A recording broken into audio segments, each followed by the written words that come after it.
జై శ్రీరామ్ అండి. ఈరోజు సెప్టెంబర్ 23. ఇది నేను వీడియో చేసేటానికి 11:35 వాళ్ళకి దగ్గరగా ఉన్నాం. మా జీవితంలో ఎన్నో ఆనందాలు, ఎన్నో ఒడిదుడుకులు, ఎన్నో కుటుంబంలో బాధ్యతలు, ఎంతోమందికి గౌరవప్రదంగా ఉంటూ కుటుంబాన్ని ఎంతో ముందుకు నడిపిన మదరు ఫాదర్ అని ఎప్పుడు చెప్తూ ఉంటా వీడియోలో. అమ్మకి హెల్త్ బాగుండక ఆ రోజు అమావాస్య అయితే తమ్ముడు వాళ్ళు హాస్పిటల్కి తీసుకెళ్తున్నారు. మన కుకట్పల్లిలోంచి టర్నింగ్ తిరిగి ఒక హాస్పిటల్కి.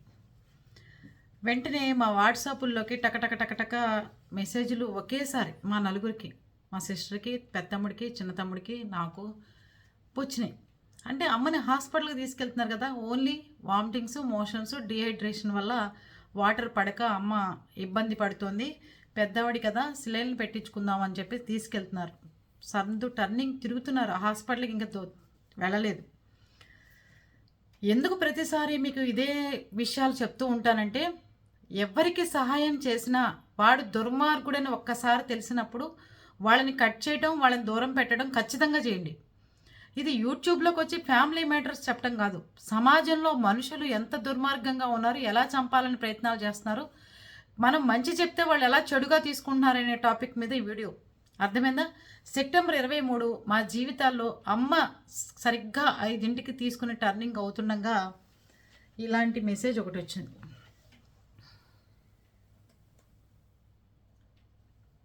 కనిపించిందా?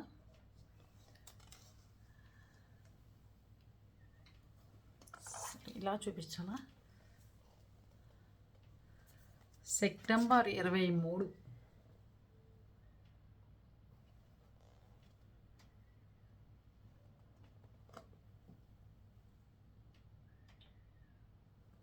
ఇలా మీకు డీపీ కింద కూడా పెడతాను దాన్ని, ఒకసారి నా దాంట్లో ఒకసారి చెక్ చేసుకోండి.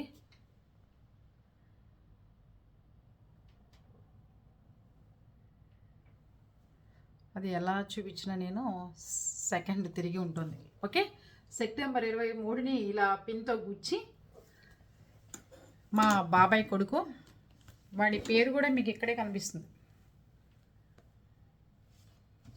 పంపించాడు. ఏంటి, ఇవాళ మీ అమ్మ చావబోతుంది అని వాడి మెసేజ్ అనమాట. ఇంకా అసలు ఎలా ఉంటుంది చెప్పండి? మీరెవరన్నా, మీ ఫ్యామిలీ మెంబర్స్ ఎవరన్నా హాస్పిటల్లో జాయిన్ అయినప్పుడు మీ దగ్గర బంధువులు కావాల్సిన వాళ్ళు మీకు ఇవాళ మీ ఇంట్లో వాళ్ళు వాళ్ళు పోతారు, వీళ్ళు పోతారని వాట్సాప్లో పిన్నిగుచ్చి ఈ రకంగా మీకు పంపిస్తే మీరు ఆ రోజు ఎలా ఫీల్ అవుతారు చెప్పండి? ఎంత దారుణంగా ఫీల్ అవుతారు? భయం ఎలా ఉంటుంది? తీసుకొచ్చేద్దామంటే ఆవిడకి మోషన్స్ ఆగట్లేదు, వామిటింగ్స్ ఆగట్లేదు, డిహైడ్రేషను, సిలైన్ పెట్టిస్తే తగ్గుతుందన్నారు. ఎక్కడికో ఊరు వెళ్ళొచ్చారు, వాటర్ ప్రాబ్లం వచ్చినట్టుంది. చిన్నదానికి ఎందుకు వాడు పెట్టుకుంటూ ఉంటాడు, వాడు తింగరాడని. సరే, ఇంతకీ వాడికి కోపం ఏంటో తెలుసా? గంజాయి కొడతాడు. మా ఇంట్లోకి తీసుకొచ్చి బీటెక్ చదివేటప్పుడు మా బాబాయ్, సొంత బాబాయ్ కొడుకు వాడు, తీసుకొచ్చి వదిన వీడిని చంపేస్తారు మా ఊర్లో ఉంటే నీ దగ్గర పెట్టుకుని ఉంచుకో అంటే 15 రోజుల పాటు అమ్మ ఉంచి ఇంటికి తాళాలు వేసి ఆ తాళాలు ఎక్కడో వాడికి కనపడకుండా దాచి అమ్మ వాడు పొద్దున 9 నుంచి రాత్రి తమ్ముళ్ళిద్దరు ఆఫీస్ నుంచి వచ్చాడు యాన్ వరకు 8:30 దాకా వాడిని పెట్టుకుని బిక్కుమంటూ ఉండేది అమ్మ. ఇదే వెధవని పెట్టుకుని గుంటూరులో ఈ సన్నాసిని మా ఇంటి దగ్గరే, మా అత్తగారి ఇంటి దగ్గర ఏటగ్రహారంలో ఉండేవాళ్ళం మనం. అక్కడ ఇంటర్ జరిపించాడు. ఎప్పుడు పారిపోయి వచ్చేవాడు కాలేజీలోంచి, చైతన్య కాలేజీలో జరిపించాడు. ఎప్పుడు పారిపోయాడు. వాళ్ళు ఫోన్ చేసేవాళ్ళు, మనం ఆ ఊర్లో ఉంటాం కాబట్టి మన నెంబర్ ఇచ్చాడు, ఫోన్ చేసేవాళ్ళు మీ బాబాయ్ కొడుకు పారిపోయాడు. వాడిని ఎత్తుకురావడానికి 4 రోజులు 3 రోజులు పట్టేది. తీసుకొచ్చి మళ్ళీ అప్పచెప్పేవాళ్ళం. గుంటూరులో పారిపోతే వాడికి ఏం చెప్పామంటే, రే గంజాయి కొట్టకరా, మందు కొట్టకరా, తాగమాకురా, తాగి మీ నాన్నను కొట్టమాకురా, మీ నాన్న మా దగ్గర చాలాసార్లు ఏడ్చాడు, నన్ను కొడుతున్నాడు, నన్ను ఇబ్బంది పెడుతున్నాడు అన్నయ్య, వాడు చెడు తిరుగులు తిరుగుతున్నాడు, ఇబ్బందికరంగా మారాడు అన్నయ్య అని ఎన్నోసార్లు చెప్పుకుని ఏడ్చేవాడు. అరే వాడే మారతాడు లేరా, చిన్నవాళ్ళే వదిలేసి అంటే వాళ్ళ అమ్మగారమ్మం వాళ్ళ చెల్లెలది వాడికి ఎక్కువగా ఉందన్నయ్య, అది ఇదని చెప్పుకునేవాడు. అయిపోయింది. నెక్స్ట్ వీడి చెల్లెలు, అది ఇంకా దుర్మార్గురాలు. చూసే మీ తమ్ముడు ఇలా ఉన్నాడే, మీ అన్నయ్య ఇలా ఉన్నాడే అని చెప్తే అది ఇంకా వాడికి ఇంకా మందు ఎక్కువ పోయించి మన చేత తిట్టించడం, మన ఇబ్బంది పెట్టడం చేస్తుంటారు వాళ్ళు. ఈ టాపిక్ చెప్పడానికి ఏంటంటే, చెడ్డ వాళ్ళకి సపోర్ట్ చేసే వాళ్ళు ఉంటారు చూసారా, ఎవరైనా కావచ్చు, ఏ దుర్మార్గుడికి సపోర్ట్ చేసిన వాళ్ళు ఎవరైనా సరే, వీడు చచ్చిపోయాడు, వీళ్ళ నాన్న చచ్చిపోయాడు, వీళ్ళ కుటుంబం చిన్నాభిన్నమైంది. దేనికోసం? దుర్మార్గుడు వల్ల. ఈ దుర్మార్గుడికి సపోర్ట్ చేసిన ప్రతి కుటుంబం కూడా వీళ్ళకి పట్టిన గతే పడుతుంది. అంతే కదా. బిన్ లాడెన్ ఉన్నాడు, వాడికి గనక ఎవడైనా హెల్ప్ చేస్తే ఏం చేస్తారు? పోలీసులు పట్టుకొస్తారు, వాడిని ఎంక్వైరీ చేస్తారు, కుమ్ముతారు, చిత్త కొడతారు, పోలీస్ స్టేషన్లో పడేస్తారు. దేవుడు మాత్రం వదిలిపెడతాడా? ఎవరు మంచివాళ్ళు ఎవరు చెడ్డవాళ్ళు దేవుడికి తెలుసు కదా. ఎవరితో ఉండాలో ఎవరితో ఉండక్కర్లేదో మనుషులకి అర్థమై కావాలి కదా. వీరు ఏం చెప్తే అది చేసే మనుషులు ఇప్పుడు తయారైపోయారు. మొన్నటిదాకా వాళ్ళని తిట్టిన వాళ్ళు ఇప్పుడు ఎందుకు మంచివాళ్ళు అంటే డబ్బు అనే కాంక్ష మనుషుల్లో ఎక్కువైపోయి ఏది నీతి ఏది మంచి అని తెలియకుండా విచ్చలవిడితనంగా ప్రవర్తిస్తున్నారు. మీ కుటుంబాల్లో ఎవరికైనా ఇలా హాస్పిటలైజేషన్ అయినప్పుడు ఎవరన్నా డేట్ పెట్టి మీరు ఇప్పుడు పోతారు అంటే మీరు ఎవరన్నా వదిలిపెడతారా ఆ మనుషుల్ని? కానీ మనం పట్టుకుందామంటే వాడు ఎక్కడ కనపడ్డు. అప్పుడు పోలీస్ కేసులు పెట్టాం. వీడి మీద వీడి చెల్లెల మీద పెడితే మళ్ళీ మా ఫాదరే ఉండి పోన్లేమ్మ ఆడపిల్ల దాని మీద తీసే అన్నారు. అదేమన్నా ఆడపిల్ల అనుకుంటున్నారా? దుర్మార్గురాలు. సొంత అన్నగారిని చంపి వాళ్ళని చంపి వీళ్ళని చంపి మేనత్త ఆస్తులు కాజేసి మేనత్త ఇంట్లోనే ఉండి మేనత్త మొగుడు చావుకు కారణమై వీళ్ళంతా కుటుంబం అంతా ఇట్లాంటి కుటుంబమే. ఇంటి ఓనర్ని ఇబ్బంది పెట్టి దస్తావేజుల్లో ఒరిజినల్ దస్తావేజుల్లో వాళ్ళ హ్యాండ్ రైటింగ్ పెట్టి అదే రాసినట్టుగా ఆస్తులు రాయించేసుకుని అన్ని దొంగ పనులండి. అవి మనం క్వశ్చన్ చేస్తే మనం చెడ్డవాళ్ళం. వాళ్ళు చెప్పిన ప్రతి దానికి మనం కొట్టామనుకోండి మంచివాళ్ళం అయిపోతాం. అన్ని దొంగ పనులు ఒరిజినల్ దస్తావేజుల్లో చక్కగా రాసుకుంటారు అనేది మనకి ఇప్పటివరకు మనకు తెలుస్తుందా? అది బయటపడిన తర్వాత మేము క్వశ్చన్ చేసినందుకు ఈరోజు మాట్లాడుతుంది. ఒక మూల మీద 6.5 ఎకరాలు 70 లక్షలు ఎకరం ఖరీదు చేసే పొలాన్ని అదే దస్తావేజుల్లో నాకు కల్పించారని చెప్పి రాసుకుని వచ్చాడు. అది నీకు రాయలేదు అని చెప్పి మాట్లాడినా పట్టించుకోరు. అది అలా ఉంటాయి కుటుంబాల్లో విలువలు, కుటుంబాల్లో మనుషులు. 6.5 ఎకరాలు అసలు నీకెవరిచ్చారు, ఎక్కడి నుంచి వచ్చిందని అడిగామనుకోండి, మనలాంటి వాళ్ళకి డేట్లు పెడతారు, మనం పోవడానికి కారణం అవుతారు. మేము కరోనా వచ్చే ముందు కూడా గురువారం రోజు ఫోన్ చేసి మీ ఇంట్లో 4 శాలతీలు లేస్తే గ్యారంటీగా చూస్తుండన్నాడు. నాన్నగారు, నేను, పెద్దబాబు, మా వారు సివియర్ కండిషన్లో 5 నెలల పాటు కరోనా వార్డులో 5 నెలలు వెంటిలేటర్ల మీద చావు బతుకుల్లో కొట్టుకుని బయటకు వచ్చాం. మేడం ఇవన్నీ ఉంటాయంటారా? ఈ డేట్లు పెట్టగానే చావటాలు అంటే వాళ్ళకి చాలా రకాల విద్యలు వచ్చు. మందులు పెట్టడం వచ్చు, చేతబడులు వచ్చు, ఇలాంటి ట్రిక్స్ వచ్చు, మందు పెట్టడం వచ్చు. ఇవన్నీ తెలంగాణలో బాగా నేర్చుకుని వచ్చారు. ఒక్కసారి పోలీస్ కంప్లైంట్ ఇచ్చి పళ్ళురాలు కొట్టించామనుకోండి, వీళ్ళు చేసినవన్నీ బయటపెట్టి దెబ్బకి సెటిలైట్ అవుతారు.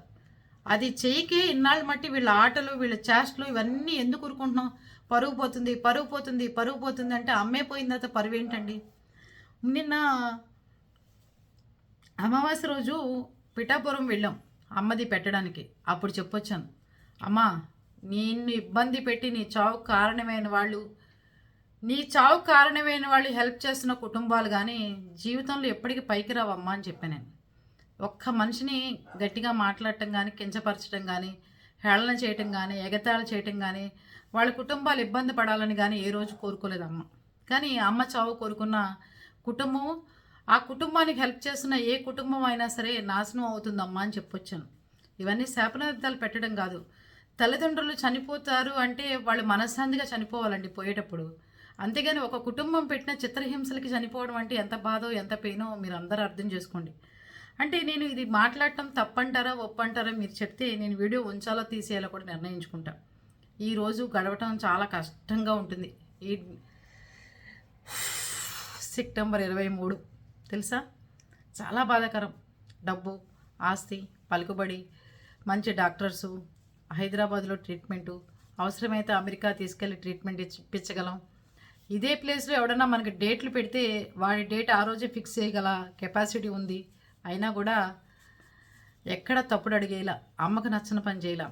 కానీ కాసేపటికి 12 గంట కొడుతుంది, అమ్మయ్య 23 దాటిపోతాము అనగానే దాటలేదు. మేము 23లోనే మా జీవితాలు ఆగిపోయినాయి. తెలుసా అండి, చదువుకోవడానికి ఎంతో కష్టపడి అమ్మ. సరే, టాపిక్లోకి వెళ్ళిపోతే ఇలాంటి బంధువులను మాత్రం మీరు చేరతీయొద్దు, ఓకేనా? ఎప్పుడు చెప్తూ ఉంటాను, బంధువుల వల్ల సమస్యలు వచ్చిన వాళ్ళకే తెలుస్తుంది, రాని వాళ్ళకి కాదు, అంతే కదా? ఇది నా ప్రయత్నం ఏడవడమో బాధపడటమో కాదు. ఆ కుటుంబానికి హెల్ప్ చేస్తున్న ప్రతి కుటుంబం కూడా నాశనం అవ్వాలని కోరుకున్నానండి. నేను నా ఎదురుకుండా ఉన్న దత్తాత్రేయుడు సాక్షిగా, నేను ఉంటున్న ఏరియాలో సాక్షిగా నేనైతే కోరుకుంది అదే. ఆ కుటుంబానికి ఎవ్వరు, దుర్మార్గమైన కుటుంబానికి ఎవరు హెల్ప్ చేసినా దేవుడు చచ్చిన క్షమించడు. ఎక్కడైతే నీతి, న్యాయం, మంచి మార్గం, మంచి మనసు ఉంటుందో ఖచ్చితంగా దేవుడు ఉంటాడు. దుర్మార్గులు వెనకాల ఉంటే ఈ ఊర్లో వాళ్ళవని, ఇంట్లో వాళ్ళవని, బయట వాళ్ళవని, లేకపోతే వేరే దేశస్తులు అవని, ఎక్కడైనా వాళ్ళైనా దుర్మార్గుడి వెనకాల ఉన్న కుటుంబాలు ఏవీ పైకి రావటం నేను చరిత్రలో చూడాల. అలా చూస్తే మా అమ్మకు ఆత్మశాంతి ఎలా కలుగుతుంది చెప్పండి? వీళ్ళందరూ అమ్మని ఇబ్బంది పెట్టిన ప్రతి ఒక్కళ్ళు ఇబ్బంది పడాల్సిందే, పడేటట్టు దేవుడు ఖచ్చితంగా చేస్తాడు. ఆ పెయిన్ మాకొక్కళ్ళకే తెలుసు. మనిషి జబ్బు చేసి చనిపోవడం వేరు, మనిషి హార్ట్ అటాక్ వచ్చి చనిపోవడం వేరు, ఏ యాక్సిడెంట్ అయ్యి చనిపోవడం వేరు. ఒక మనిషికి డేట్ పెట్టి ఆ డేట్కి చనిపోయాడు అంటే ఇట్లాంటివి నిజంగా జరుగుతాయా? ఇలాంటి మూఢనమ్మకాలను మనం నమ్మాలా? లేకపోతే నేను ఏమన్నా మీ అందరికీ మూఢనమ్మకాలు ప్రచారం చేస్తున్నానా అని కాదు. టైం వచ్చింది, దేవుడు వచ్చాడు, తీసుకెళ్ళాడు, అది వేరే విషయం. కానీ ఒక మనిషి మనకి హాస్పిటల్కి వెళ్తున్నామని వాడి 10 నిమిషాల్లో మనం వెళ్తున్నామన్న విషయం వాడికి ఎలా తెలుసు? టైం చూసారా? 11:31. ఈ టైం గడవటం సెప్టెంబర్ నెలలో చాలా కష్టమైందండి, చాలా కష్టం. 12 ఎప్పుడవుతుంది? 12:05 అయితే అమ్మయ్య మనం బయటపడ్డా అనుకోవచ్చు అనుకుంటే 12 అవ్వలేదండి ఆ రోజు. 3 ఇయర్స్ అమ్మపోయిన 3 ఇయర్స్ నరకం నరకం నరకం ఎలా ఉంటుందో చూస్తుంటాను. అప్పుడే నేను యూట్యూబ్ స్టార్ట్ చేశాను, అప్పుడే ఇదంతా మొదలుపెట్టాను. లేకపోతే నాకేం అవసరం అండి బయటికి రావడానికి? నాకేం చెప్పండి, నాకేం సంబంధం లేదు. కానీ ఒక తల్లిని ఎదుటివాడు డైరెక్ట్గా వచ్చి పడవచ్చు, లేకపోతే ఏదన్నా చేసి చంపచ్చు. కానీ డేట్లు పెట్టి చంపేది ఏంటండి? వాడేవాడు అసలు డేట్లు పెట్టి చంపడానికి? చెప్పండి. గ్యారెంటీగా డ్యామ్ షూర్గా చస్తుంది మీ అమ్మని చెప్పిన మాట ఈ చెవులో ఎప్పటికీ వినిపిస్తూ ఉంటుంది. తెలుసా మీకు ఎవరికన్నా? చెప్పిన గంటకే చనిపోతే మనిషి ఎంత బాధ కలుగుతుందో తెలుసా? ఆ మనిషికి కుటుంబాలు కానీ ఎవరన్నా సహాయం చేస్తుంటే అంత దుర్మార్గుడికి ఆ కుటుంబాలు నాశనం అవ్వాలని చెప్పి కోరుకోవడంలో తప్పు ఉందంటారా? తప్పైతే చెప్పండి, నేను వెనక్కి తీసుకుంటాను ఆ మాటని. మీరందరూ నేను కోరుకునేది తప్పు అంటే కనుక మీరు చెప్పండి, నేను మాట వెనక్కి తీసుకుంటాను, ఓకేనా? 12ంటికి వీడియో పెట్టడానికి కూడా నా బాధ, అమ్మ లేదని పెయిన్. అమ్మ ఆరోగ్యం బాగుండుకో జబ్బు చేసో చనిపోతే నేను కూడా అమ్మయ్య మంచాన పడకుండా చక్కగా హ్యాపీగా పెద్ద వయసులో చనిపోయింది అనుకోవచ్చు. అమ్మ కంటే పెద్దవాళ్ళు చాలామంది ఉన్నారు. వీళ్ళు మా కుటుంబాన్ని కాదండి, వాడు వాళ్ళ అమ్మమ్మ వాళ్ళ కుటుంబంలో ఉన్న వాళ్ళ ఆస్తులు కూడా తీసుకున్నారు. వాళ్ళ అమ్మమ్మ మన ఏదో ఫంక్షన్కి వచ్చి చెప్తుందిట నాన్నగారికి, ఒరే నా చెంప మీద కూడా కొట్టిన ఆస్తి తీసుకుందిరా, నా గాజులు తీసుకుందిరా, నా ఆస్తి కాజేస్తుంది, నా చిన్న కూతురు ఆస్తి తీసుకున్నారు, నా కొడుకు ఆస్తి తీసుకున్నారు, వీళ్ళు ఆస్తులు దెబ్బతుంటుంటే నేను ఎన్నాళ్ళ మట్టి ఏదో అనుకున్నారా తమ్ముడు, నా ఆస్తి కూడా పట్టుకెళ్తున్నారా అని చెప్పిందిట. అది పరిస్థితి.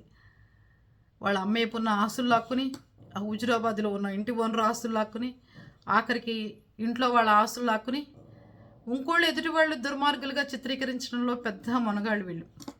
అది పరిస్థితి అండి. అమ్మ చావుకి అమ్మ ఆరోగ్యమో లేకపోతే అమ్మాయి హెల్త్ ఇష్యూనో అమ్మ ఇంకోటో కాదు. అమ్మ చావుని కూడా వాళ్ళు వెటకారంగా మాట్లాడిన విధానం అందరూ నా చెవుల్లో ఇంకా మోగుతాయి. వెటకారాలు చేసిన వాళ్ళు పోకుండా ఉంటారంటారా?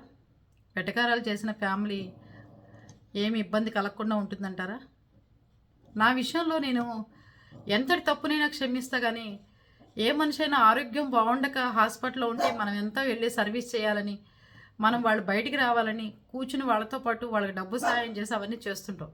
సొంత బంధువు హాస్పిటల్లో చేరితే నువ్వు చస్తావురా అని చెప్తే ఏ మనిషికి ఎంత ఉంటుంది చెప్పండి? ఎంత పెయిన్ ఉంటుంది? ఆ పెయిన్ తీసుకోగలమా? నేను వీళ్ళ అన్న దాంట్లో తప్పుందా ఒప్పుందా మీరు కామెంట్ రూపంలో చెప్పేయండి, ఓకేనా?